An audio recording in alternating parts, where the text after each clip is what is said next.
অনুমান করে কোনো কথা বলায় আমি কিন্তু বিশ্বাসী না। তাই অনুমান করে আমার কোনো কথা বলা বা অন্য কারো কাছ থেকে অনুমানের কথা শোনা আমার কিন্তু ভালো লাগে না খুব একটা। নিজে একটা প্রমাণ সমেত কথা বললে এবং প্রমাণ সমেত যদি আমি সেই জিনিসটাকে জানি, তাহলে যে আনন্দটা পাওয়া যায় সেটা কিন্তু অনুমানের সেটা পাওয়া যায় না। তার ফল কিন্তু সঠিক হয় না। তো যাই হোক, আজকে কথা বলবো SMFWBEE কাট অফ নিয়ে। কাট অফ বলতে আমি কিন্তু লিস্ট কোনো বানাইনি যে এসসির এত কাট অফ হবে, আনরিজার্ভের এত কাট অফ হবে। আমি তোমাদের গত বছরে যারা প্যারামেডিকেলের সিলেক্টেড হয়েছে তাদের র্যাঙ্ক কার্ড দেখাবো এই ভিডিওতে। র্যাঙ্ক কার্ড নিয়েই কথা বলবো, যে তারা কত নাম্বারে কত র্যাঙ্ক হয়েছিল, সেটাই আজকে তোমাদেরকে লাইভ প্রুফ দেখাবো, যেটা কিনা তোমরা কোথাও এর আগে দেখতে পাওনি। তো আমি রিকোয়েস্ট করায় কিছু স্টুডেন্টস তাদের র্যাঙ্ক কার্ডটি দিয়েছে। তো এটা SMFWBও কখনো প্রকাশ করে না, সবার এটা পার্সোনাল। এটা সবাই জানি আমরা, যে র্যাঙ্ক কার্ড কখনো কেউ কাউকে দেখায় না। তো আজকে চলো আমি তোমাদেরকে দেখিয়ে দিই যে তোমাদের দাদা দিদিরা গত বছরে 2023-এ যারা সিলেক্ট হয়েছিল তাদের র্যাঙ্ক কার্ড দেখো। State medical faculty of West Bengal rank card 2023-এর। নাম কি? MD আবু সায়েদ। ও কিন্তু একজন DMLT স্টুডেন্টস। ফিজিক্সে কত পেয়েছিল? 27। আর বায়োলজিতে পেয়েছিল 20। ওর কম্বাইন্ড র্যাঙ্ক কত এসেছিল? 954।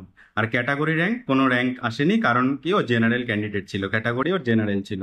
তাহলে 27 আর 20 কত হচ্ছে? 47। 47 ওর র্যাঙ্ক কত? 954 এসেছে। কারণ কি?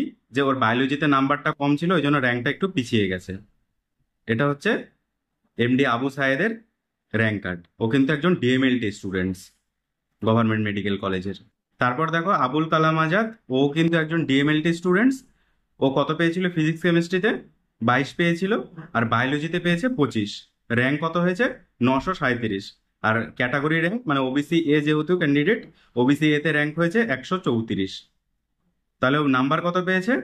25 আর 22-এ 47। ও কিন্তু 47 নাম্বার পেয়েছে, কিন্তু ওর র্যাঙ্ক হয়েছে 937। বুঝতে পেরেছো? তারপরে দেখি। তারপর দেখো অর্ক সিনহা। এ কিন্তু DRT-র স্টুডেন্টস। এ কত পেয়েছিল? ফিজিক্স কেমিস্ট্রিতে পেয়েছে 19। আর বায়োলজিতে পেয়েছে 22। ওর র্যাঙ্ক কত হয়েছে? কম্বাইন্ড মেরিট র্যাঙ্ক ওর হয়েছে 1954। ক্যাটাগরি র্যাঙ্ক ওর নেই, কারণ ও জেনারেল ক্যান্ডিডেট। ও কিন্তু DRT-তে চান্স পেয়ে গেছে, 1950 র্যাঙ্ক ওর গভর্নমেন্ট কলেজে। দেখতে পাচ্ছ? এটা হচ্ছে র্যাঙ্ক কার্ড SMFWB এর। তারপরে আরো দেখি।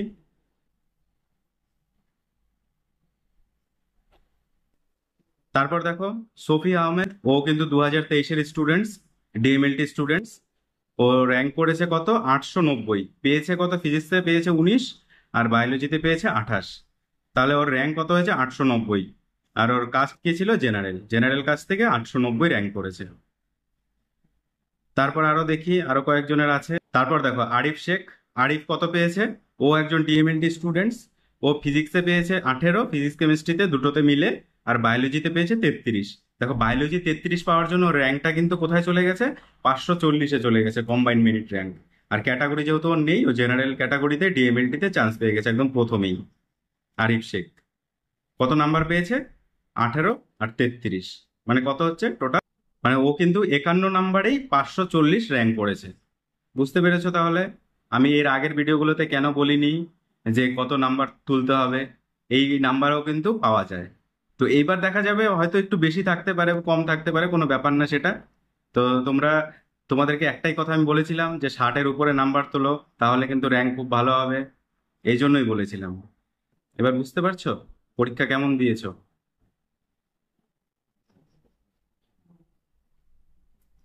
তারপর দেখো পুলক পাল। পুলক পাল কত নাম্বার পেয়েছে? ফিজিক্স কেমিস্ট্রিতে পেয়েছে 27, বায়োলজিতে পেয়েছে 25। ঠিক আছে, তাহলে ওর মার্কস কত হচ্ছে? টোটাল মার্কস মানে 100-র মধ্যে 52। 27 আর 25, 52-র মধ্যে ও র্যাঙ্ক করেছে 518। ও কিন্তু একজন জেনারেল স্টুডেন্টস, জেনারেল ক্যাটাগরি। এই ক্যাটাগরি নেই, PH র্যাঙ্ক নেই। তাহলে দেখো ও কিন্তু 52 নাম্বারে 518 র্যাঙ্ক করেছে। তাহলে আমি বলেছি 60 নাম্বার পেতে, 60 নাম্বার পেলে কিন্তু তোমরা পেয়ে যাবে গভর্নমেন্ট কলেজ। তো দেখতে পাচ্ছ, লাইভ প্রুফের সাথে আমি দেখাই ভাই। আমার ওই নয় ছয় কথা ভালো লাগে না, যে এত র্যাঙ্ক করো অত র্যাঙ্ক করো। ঠিক আছে, অনুমান আমার ভালো লাগে না জিনিসটা। ঠিক আছে, যা বলি ক্লিয়ার কাট কথা বলি। আর সেই জন্যই আমি এই চ্যানেলটা বানিয়েছি, যারা ফেক নিউজ ছড়ায় ওদের যাতে এই ফেক নিউজগুলো না ছড়াতে পারে। ঠিক আছে। দেখি আর আর কেউ পাঠিয়েছে কিনা। আমি একটা স্টুডেন্টসকে বলেছিলাম আমাদের, তো কালেক্ট করে পাঠিয়েছে, থ্যাঙ্কস ওই জন্য আরিফ তোকে। তো এই কয়েকজনেরই আপাতত ইনিশিয়ালি প্রায় আধ ঘন্টার মধ্যে ও র্যাঙ্ক কার্ডগুলো পাঠালো। আমার মাথায় হট করে এলো যে র্যাঙ্ক কার্ডগুলো তোমাদের সাথে যদি দেখাই তাহলে হয়তো তোমাদের হেল্প হবে, মানে চিন্তাটা দূর হবে।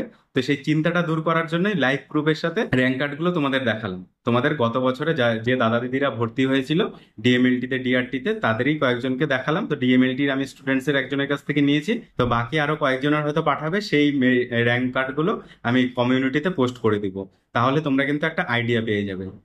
ঠিক আছে? তো দেখা হচ্ছে পরবর্তী ভিডিওতে। কাউন্সিলিং রিলেটেড ভিডিও হয়তো পরবর্তীতে আমি করব, আর লাইভ আসতে পারি যদি তোমরা সাপোর্ট করো। ভিডিওটিতে লাইক করে দিও, তাহলেই লাইভ করার সম্ভাবনা আমার রয়েছে, লাইভ আসতে পারি। আর সঠিক ইনফরমেশন দিয়ে আমি তোমাদেরকে সাহায্য করতে চাই।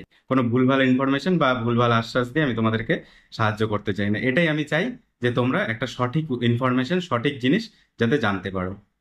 ধন্যবাদ। দেখা হচ্ছে পরবর্তী ভিডিওতে।